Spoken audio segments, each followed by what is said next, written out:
مدرجات النادي الاهلي. مش عايز حد يطلع بس يقول لي انت بتهاجم ومش بتهاجم ومش شرط الكلام.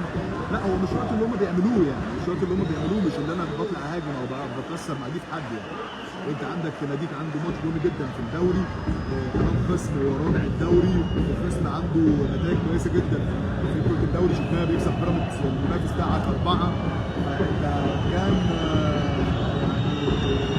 يحق عليك ان انت ما تعملش المنظر ده كجماهير النادي الاهلي او كمحب النادي الاهلي. زي ما انتم شايفين جزء بيصفر وجزء بيشجع، فاللعيبه مشتته، حتى كله عمال اللعيبه كلها عماله تبص لبعضها في التسليم، محدش فاهم ايه اللي بيحصل ومين اللي موجود في مدرج النادي الاهلي حاليا.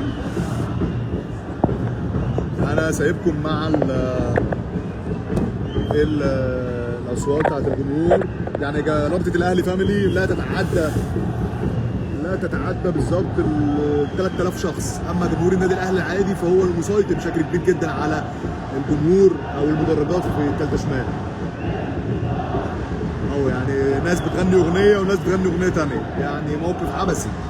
يعني اول مره اشوف جماهير او مدرج النادي الاهلي بالشكل العبثي ده، يعني منظر غريب من وجهه نظري يعني. اهو الاثنين سكتوا دلوقتي.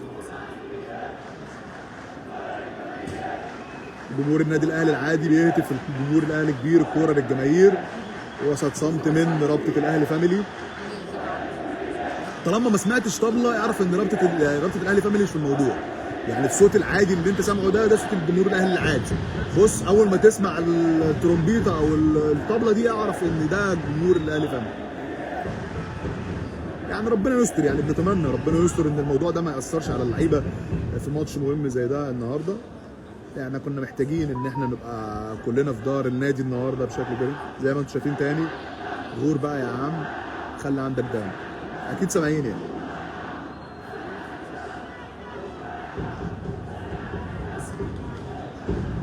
لا اعلم من المنوط بتنظيم مدرجات النادي الاهلي، هل هي الاداره او الجمهور نفسه؟ محدش عارف ضوابطها فين يعني، او محدش عارف مين اللي المفروض يمسك المدرج ومين ما يمسكش المدرج وبناء على ايه وايه المعايير.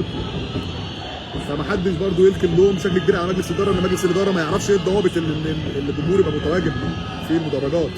كل الناس معاها فان اي دي تذكرتي وكل معاه تذكره، فما حدش عارف ايه ضوابطها يعني، وانا ما اعرفش ايه ضوابطها الصراحه. دلوقتي الاهلي فاميلي بتغني، جمهور الاهلي العادي شمال يمين طلعوا المرشدين.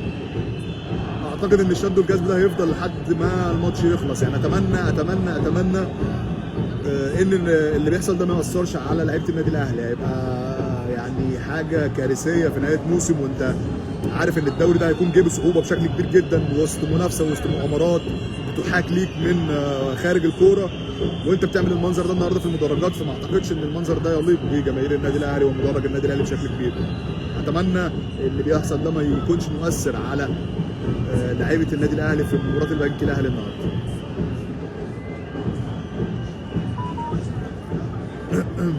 احنا معاكم يعني، بنقول لكم الصوره اول باول. يمكن الامور دلوقتي هاديه، لعيبه النادي الاهلي بتسخن وكل في حاله تركيز. محمد شوقي موجود مع اللعيبه.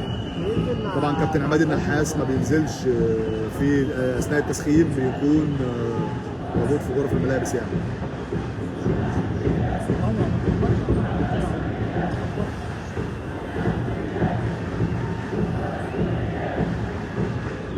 جمهور الاهلي كبير الكره للجماهير. ما زالت هتافات جماهير النادي الاهلي العاديه ضد جماهير الاهلي فاميلي.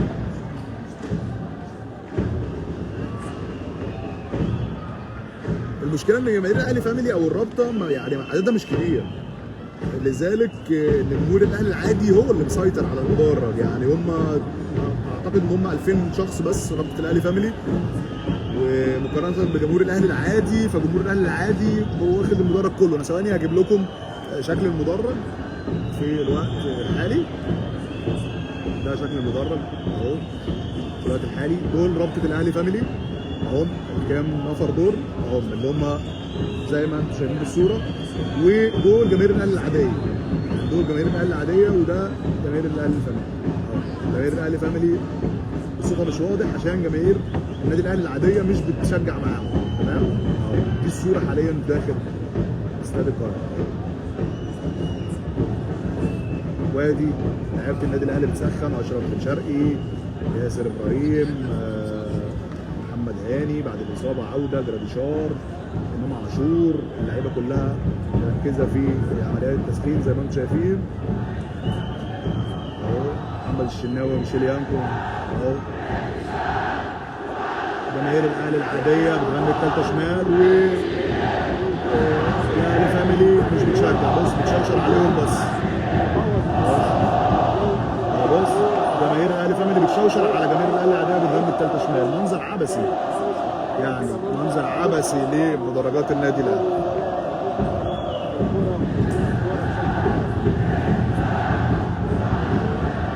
يعني ما اعتقدش ان ده منظر يليق، ما اعتقدش ان ده منظر يليق بجماهير النادي الاهلي. يعني انا واحد من الناس حزين جدا على المنظر اللي شايفه في المدرجات. يعني ما كنتش اتمنى ان ده يحصل في الجزء ده من الموسم بالتحديد. ماتش مصيري نفس على بطولة الدوري.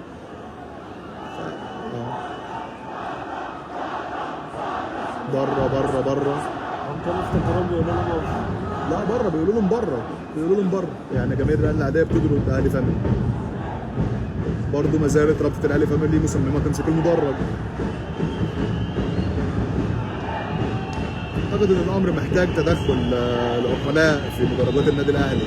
منظر عبثي يعني، منظر عبثي. جزء بيشجع، جزء بيصفر، جزء بيشجع، جزء بيشتم. ما كانش وقته الانشقاق ده خالص في مدرجات النادي الاهلي.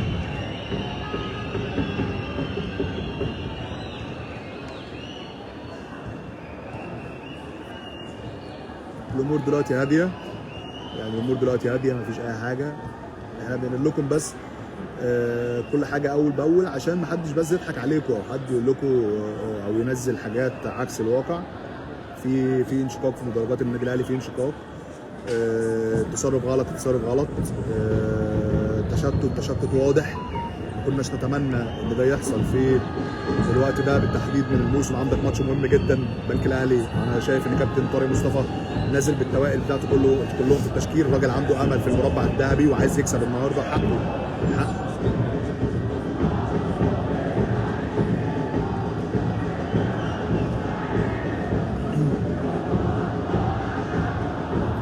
كل جزء في وادي، يعني كل جزء في وادي. ما ينفعش نضمهم مع بعض.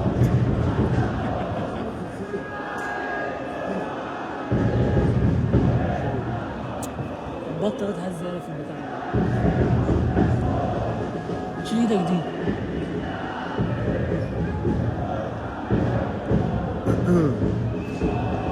ربنا يهديهم بقى، انا ما بقولش اي حاجه الا ان ربنا يهديهم. مش كل الامتحان ده. بس مش ظاهر عندك كده. طالع من ميتا. لا طالع من الفيسبوك. عشان ممكن مش ظاهر.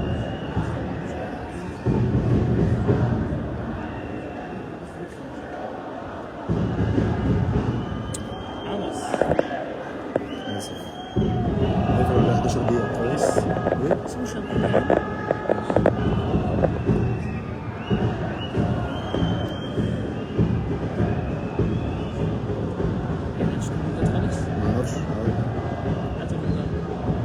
انا جبت المدرج من شويه، ووريتكم الامور ماشيه ازاي. انا جايب المدرج. طب انت بالناس بتشتم مني ليه يا جماعه؟ مش فاهم.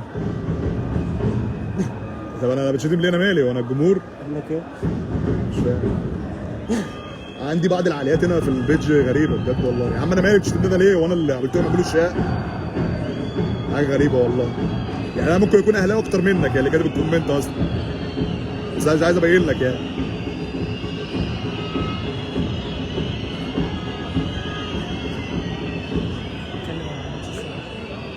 الماتش صعب يعني، انا شايف من وجهه نظري ان الماتش صعب يعني.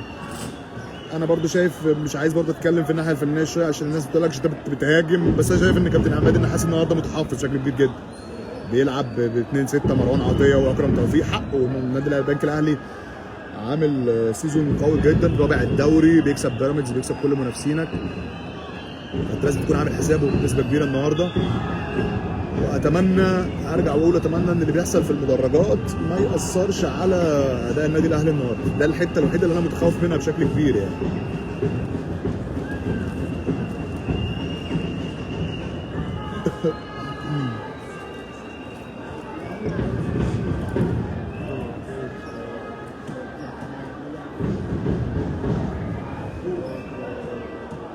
اتكلم عشان الناس ما تمشيش.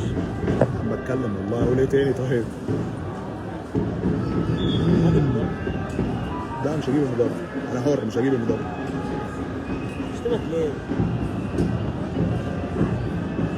والله عندي علاقات غريبه اقسم بالله هو اللي سيبك شتمه. مش فاهم، عندي علاقات غريبه والله قوي. هجيب المدرج كده، هجيب المدرج انت تتفرج عليه، هتتفرج على ايه؟ ما انا بشرح لك بقول لك الوضع ماشي ازاي في المدرج. يطلب طلب باللي ده. انا جبت اصلا المدرج، يعني انا جبت المدرج اصلا، يعني أيوة. انا جبت المدرج، هو ما كانش موجود، دي حاجه مش بتاعتي بقى، انا هعمل ايه؟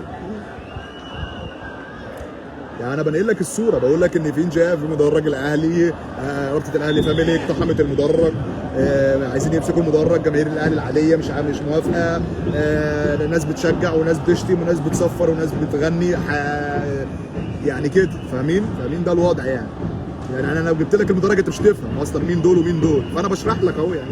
اهدى شويه.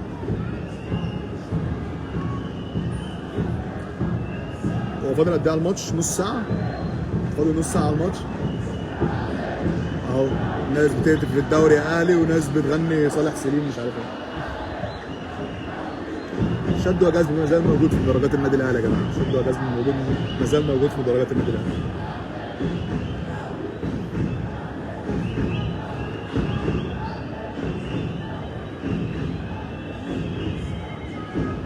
ازاي بس الكومنتات دي؟ هو اعتقد في كتير، لان بص في ناس اصلا كاتبه فوق اهو بس مش ظاهر.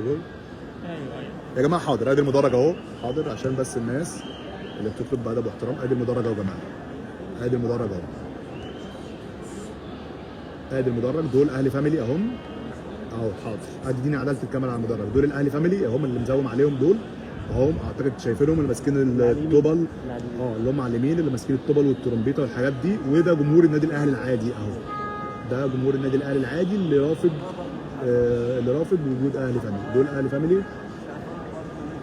مش عارف دول جمهور، عارف اسم منين؟ عارف اسم منين؟ خليه يسكت بقى عشان ما ده في البيت المغربي. يعني دول جمهور النادي الاهلي، اهلي فاميلي اللي ماسكين الطبل اهم اللي عليهم الصوره دول يا جماعه اهم. تمام؟ شايفينهم؟ والامور تمام كده عندكم؟ وده جمهور النادي الاهلي العادي اهو. بص اهو بيقول لهم بعض اقعدوا اهو، قعدوا يا جماعه والله جبت المدرج اهو. اعتقد الكومنتات جايه متاخر، ما اعتقد. بص ده جمهور جمهور النادي الاهلي العادي قاعد اهو، قاعد اهو.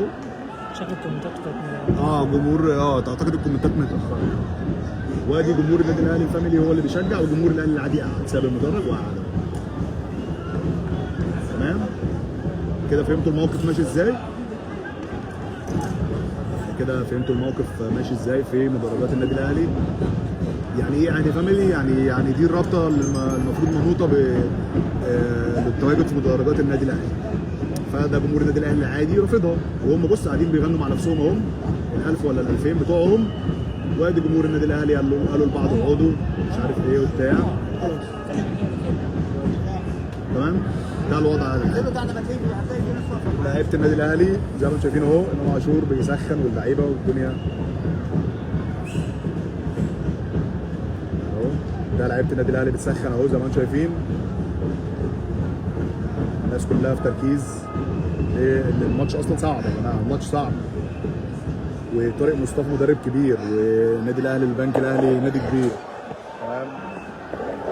اهو رجع الشد والجذب تاني،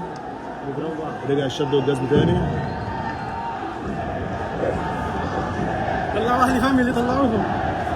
لا ما طلعهمش.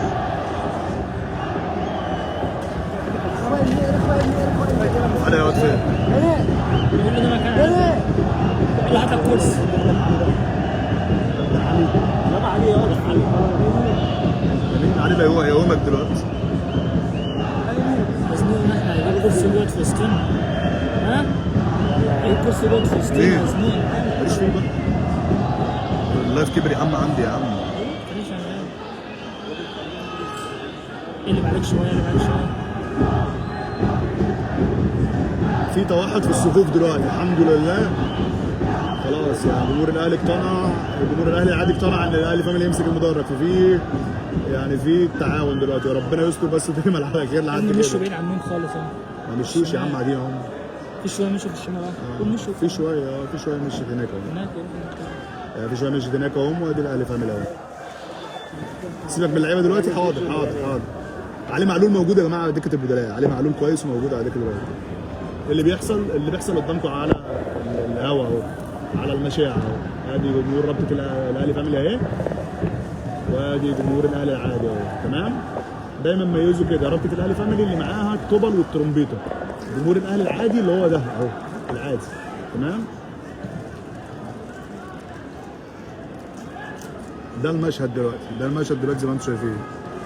تشوف يا عم الكومنتات عشان نرد عليها شويه يا عم. قلت لي ايه؟ حاضر. سبتني من اللعيبه يا جماعه. حاضر. يعني خلاص كده ان الناس دلوقتي كلها سابتها من اللعيبه، والماتش هتركز مع المدرج، يعني مش مهم الدوري خلاص. تمام، انا تحت امركم مفيش مشكله. حاضر. خلي بالك التدريبات الهجوميه بقى. ايوه الفانز بتوعي بيهاجم الفانز.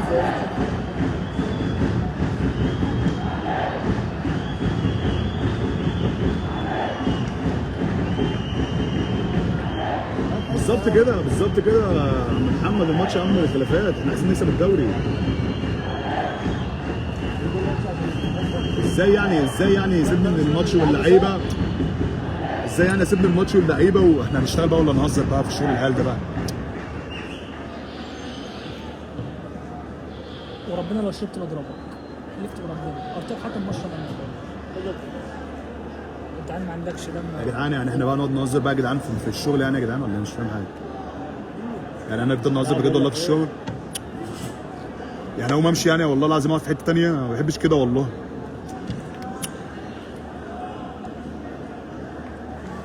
يا جماعه دلوقتي رابطه الاهلي فاميلي نازله في اول المدرج عشان يمسكوا المدرج اهو زي ما انتم شايفين في الصوره.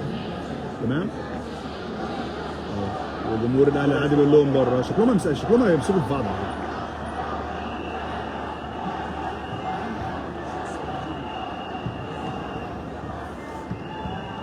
هو ليه الكومنتات عندي من النجم؟ هتلاقي في اسمها هنك، لما تطلع هتلاقي في كومنتات كتير. يا بخت عليا ام حسام، ده انا شايف منظر ما يسرش ولا عدوى ولا حبيبي يا راجل.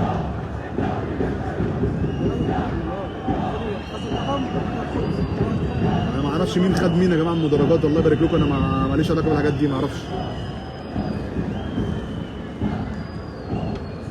هو اللي في الاول دول كده اهو، اللي عليهم الكاميرا دول الاهلي فاميلي اهو، عايزين يمسكوا المدرج بالعافيه. تمام. وطبعا جمهور الاهلي العادي ساب لهم المدرج وقاعد بعيد ومش هيمسك المدرج.